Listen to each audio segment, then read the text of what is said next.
আমি বলছি, আমি 30 বছর থেকে বলে আসছি 2 আযান বেদাত, আজও বলছি, আমার দেহের শ্বাস থাকাকালীন বলবো 2 আযান বেদাত। তুমি দাও, তোমার বাপ দেখ, তোমার যত গোষ্ঠী দেখ না, তাতে আমার কি? তাতে আমার কি? পৃথিবীর মানুষ 2 আযান দেখতে, তাতে আমার কি? তুমি দাও। আমি বলে আসছি 30 বছর থেকে 2 আযান বেদাত, আজও বলছি। কিন্তু নবী করিম সাল্লাল্লাহু আলাইহি ওয়াসাল্লামের এক হাদিস রয়েছে, আলাইকুম বিসুন্নতি ওয়া সুন্নাতিল খুলাফায়ে রাশিদিন আল মাহদিয়িন মিন বাদি। আমার সুন্নতকে, আদর্শকে মজবুত করে ধরবে, আর আমার হেদায়েত প্রাপ্ত খলিফাদের আদর্শকে, সুন্নতকে মজবুত করে ধারণ করবে। সুতরাং উসমান রাদিয়াল্লাহু আনহু তৃতীয় খলিফায়ে রাশিদ, তার সুন্নতকে মজবুত করে ধারণ করা, এটা আমাদের জন্য অবশ্যই পালনীয়। আব্দুল রাজা সাহেব বলছেন 2 আযান দিয়া বেদাত। আমি 30 বছর ধরে বলে আসছি, এই 2 আযান রাসূলুল্লাহ জামানায় ছিল না, হযরত আবু বকরের জামানায় ছিল না, হযরত উমরের জামানায় ছিল না, আর এটা শুরু করেছিলেন হযরত উসমান রাদিয়াল্লাহু আনহু। আযান দেয়া কি ইবাদত? যে ইবাদত নবী করিম সাল্লাল্লাহু আলাইহি ওয়াসাল্লাম মানা করে গেছেন, তার সত্ত্বেও যদি সেই ইবাদতগুলো করা হয়, সেগুলো কি? সেগুলো কত বড় বিদআত। এই যে রমজান মাস শুরু হলেই 20 রাকাত তারাবি পড়া হয়, রাসূলুল্লাহ জামানায় তো ছিল না 20 রাকাত তারাবি, হযরত আবু বকরের জামানায় ছিল না, শুরু করেছিলেন হযরত উসমান রাদিয়াল্লাহু আনহু। আর বুখারী শরীফে বর্ণনা আছে, হাদিস নম্বর 2010।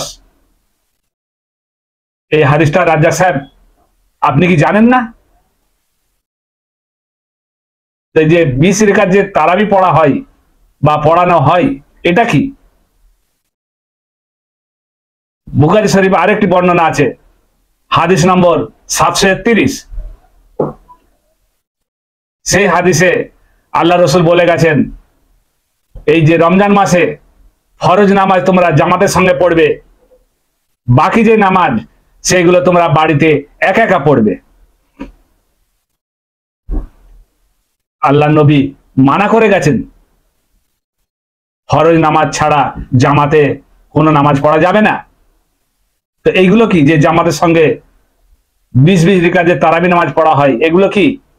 এগুলো বিদআত নয়? ইবাদত আল্লাহ রসুল যতটুকু বলবে ততটুকু আমাদেরকে করতে হবে পালন, তার বেশি যদি আমরা করি সেই ইবাদত কবুল হবে না। তো এইগুলো কি রাজ্জাক সাহেব? রমজান মাসে সমস্ত মুসলিম উম্মাকে এই তারাবি নামাজে খাড়া করে দেওয়া হয়। আবার অনেক ওলেমা বলে যে তুমি তারাবি না যদি পড়ো, কিন্তু নবী করিম সাল্লাল্লাহু আলাইহি ওয়াসাল্লামের এক হাদিস রয়েছে, আলাইকুম বিসুন্নতি ওয়া সুন্নাতিল খুলাফায়ে রাশিদিন আল মাহদিয়িন মিন বাদি।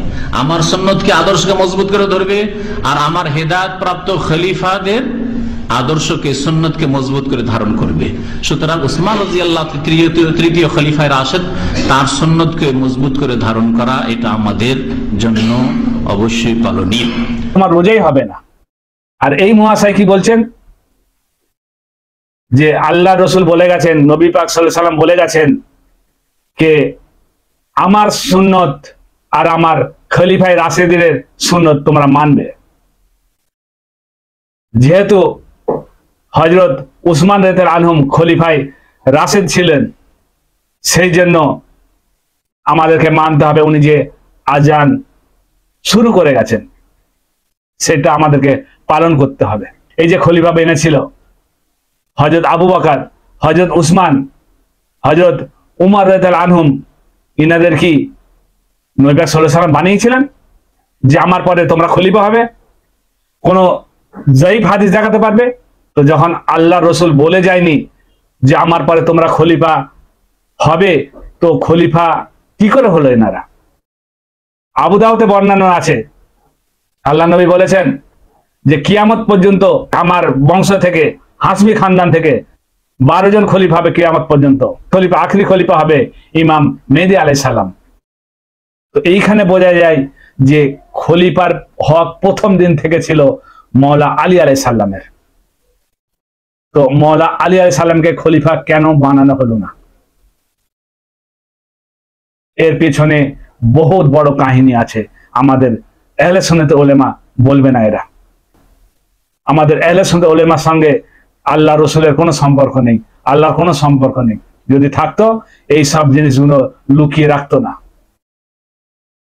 আল্লাহ রসুল যখন কোথাও যেতেন তো ওনার যে দায়িত্ব কাকে দিয়ে যেতেন? সেই বুখারী হাদিস নম্বর 3006 আর 4078। আর এটি বর্ণনা করেছেন সাদ ইবনে আবু ওয়াকাস রাদিয়াল্লাহু আনহুম। তিনি বলেন রাসূলুল্লাহ সাল্লাল্লাহু আলাইহি সাল্লাম তাবুক যুদ্ধের অভিযানে রওনা হন আর হযরত আলীকে খলিফা মনোনীত করেন। তো মওলা আলী বলেন, ইয়া রাসূলুল্লাহ, আমাকে এই মহিলা আর শিশুদের কাছে রেখে যাচ্ছেন? আল্লাহ নবী বলেন, তুমি কি একথায় রাজি নও যে তুমি আমার কাছে সেই মর্যাদা অধিষ্ঠিত যেমন হারুন আর মুসা আলাইহিস সালামের পক্ষ থেকে অধিষ্ঠিত ছিলেন? তবে এতটুকু, আমার পরে কোনো নবী নেই। আল্লাহ নবী বলছেন মওলা আলীকে, হারুন আলাইহিস সালামের মর্যাদা ছিল মুসা আলাইহিস সালামের কাছে, সেই মর্যাদাই আমার কাছে, কিন্তু আমার পরে কোনো নবী নেই। মর্যাদা তুমি সেই মর্যাদাই পাবে, কিন্তু নবী নেই আমার পরে। এই হচ্ছে মওলা আলীর ফজিলত। আরেকটি হাদিস সহিহ তিরমিজি হাদিস নম্বর 3719। এখানে রাসূল আকরাম সাল্লাল্লাহু আলাইহি সাল্লাম বলছেন, আলী আমার, আমি আলীর, আমার পক্ষ থেকে আমি আর আলী ছাড়া আর কেউ আমার দায়িত্ব পালন করতে পারবে না। তো রাসূলুল্লাহ সাল্লাল্লাহু আলাইহি সাল্লাম বলছেন ওনার দায়িত্ব আলী ছাড়া কেউ করতে পারবে না। এই হচ্ছে মওলা আলীর ফজিলত।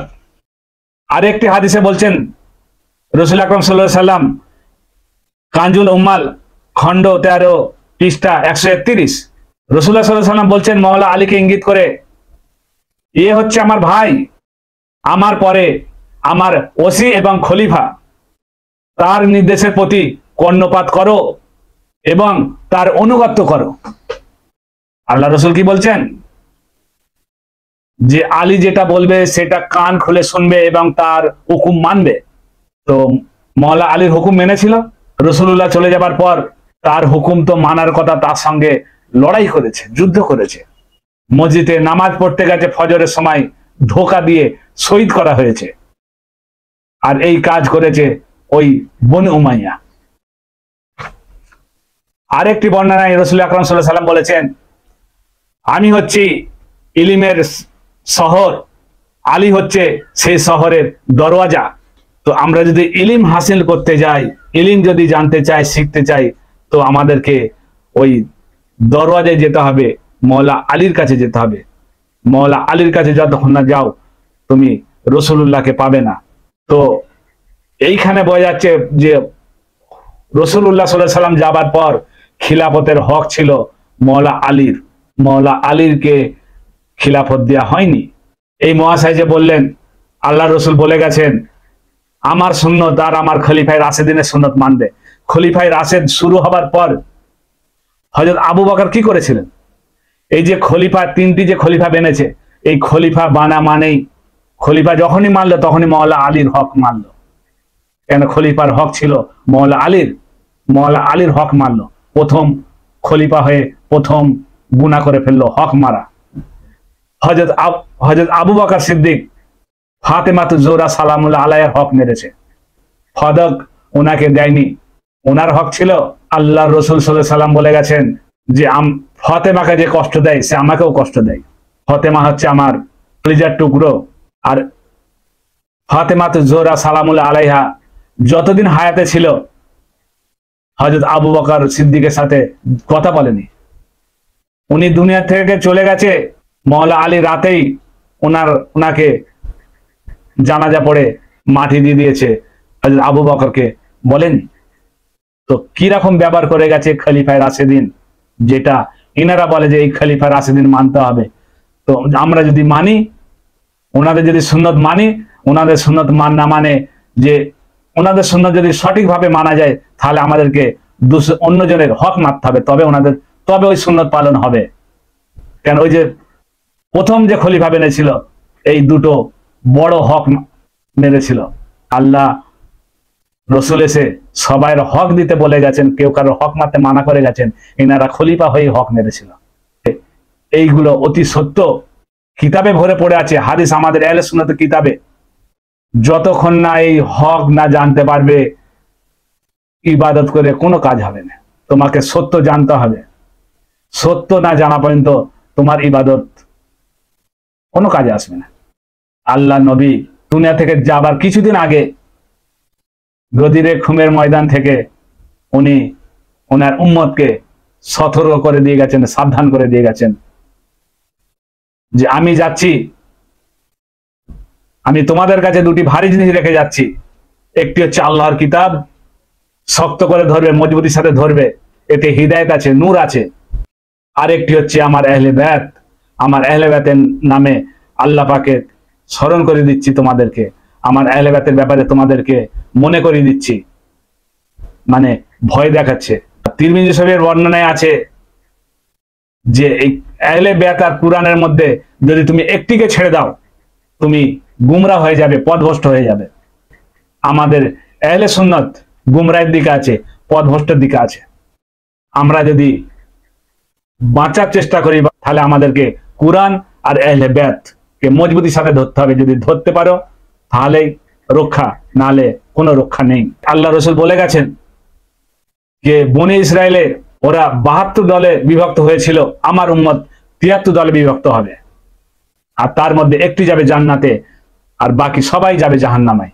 যে সকল জাহান্নামায় যাবে তার মধ্যে মৌলানা আছে, মুফতি আছে, কারি আছে, নামাজি আছে, হাজি আছে, সবাই যাবে জাহান্নামে। তার কারণ এই দুটির মধ্যে একটিকেও ছাড়লে হবে না, দুটিকেই মজবুত করে ধরতে হবে। কোরআন আর আহলে বায়াতকে মজবুত করে ধরতে হবে। তাই ভাই, আমার আহলে সুন্নাত ভাইদেরকে অনুরোধ, আপনারা সাবধান হয়ে যান, সতর্ক হয়ে যান। আল্লাহ রাব্বুল আলামিন আমাদেরকে হক বলার, হক বোঝার আর হক শোনার তৌফিক দান করুক। আমিন সুম আমিন।